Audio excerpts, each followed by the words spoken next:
የመልካም መጀመሪያ አንተነህ፣ የበጎ መጀመሪያ አንተነህ። ሮሜ መጽሐፍ ምዕራፍ 1 ቁጥር 16 እንደዚህ ይነበባል። በወንጌል አላፍርምና አስቀድሞ ለአይሁዳዊ ደግሞም ለግሪክ ሰው ለሚያምኑ ሁሉ የእግዚአብሔር ኃይል ለማዳን ነውና። ወንጌል አያሳፍርም፣ አያሸማቅቅም።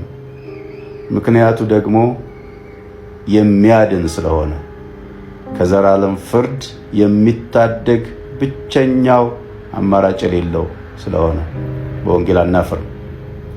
በግላችን በወንጌል የሆኑልን በረከቶች ዛሬ እንድንቆጥር እንደዚህ ያቀርባቸዋለሁ። ባጭሩ በወንጌል ከድቅድቅ ጨለማ ወጥተናል።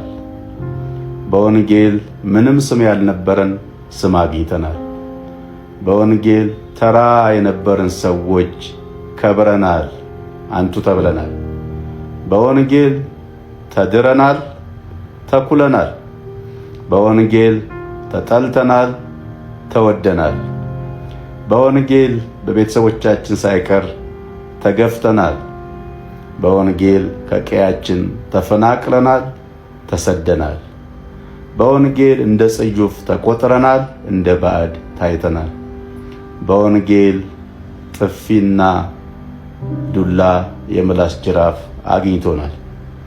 በወንጌል ተደብድበን አካላችን ቆስሏል።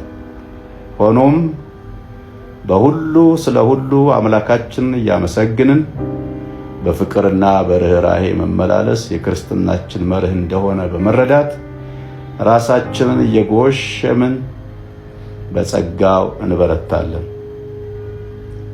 ከዚህ የማዳን ወንጌል መቼውንም ወደ ኋላ አንልም። ደግሞም እውነትን በፍቅር እየገለጥን ከመቀጠል ውጭ በምንም አናመቻመችም።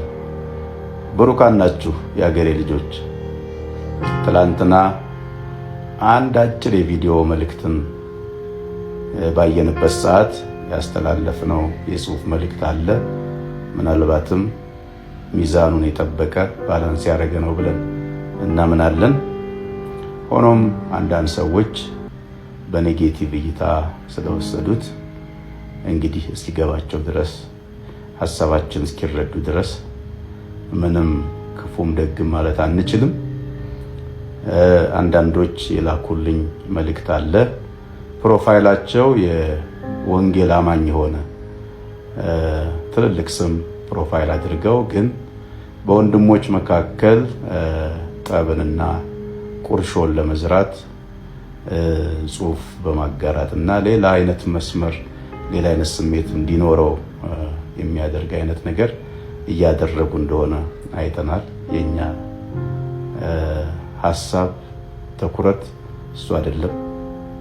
ስለዚህ ስለ ወንጌል ያለን አቋም ልጅነታችን የሰጠንበት አሁን ባነበብኩት ባጭሩ ለመዘርዘር እንደሞከርኩት በወንጌል ያገኘናቸው ባረኮቶችን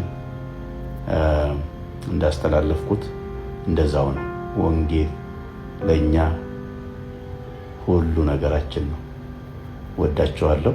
ብሩካን ናችሁ።